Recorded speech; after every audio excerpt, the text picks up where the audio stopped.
Here's another question. A factory produces 5/6 of its daily output in the morning.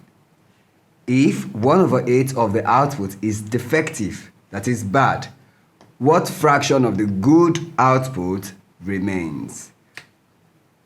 Solution. So that is, we have total output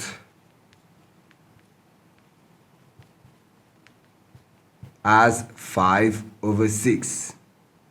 Now, defective output is 1/8. So we are to find the good output. And our good output will be 5/6 minus 1/8. Now, when working with fractions of different denominators, we work with the LCM of this fraction. So let's find LCM of the denominators.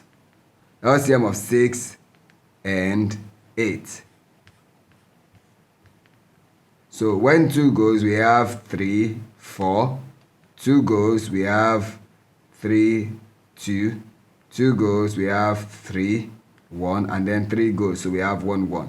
So what we have as our LCM is 2 times 2 times 2 times 3, which would give us 24. So now we write 5/6 minus 1/8 would give us, now at the denominator point we'll write 24, which is our LCM. So to the first fraction we'll have 24 divided by the denominator, which is 6, and then we'll multiply that by 5, which is the numerator.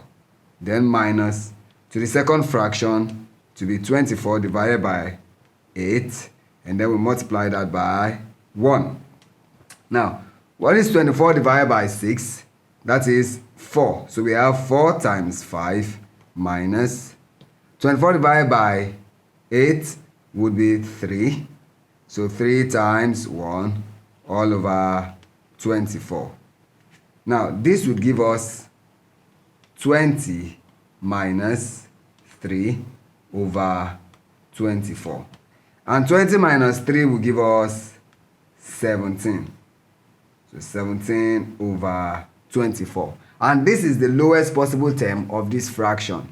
Therefore, the total number of good outputs left is 17 over 24. Thank you.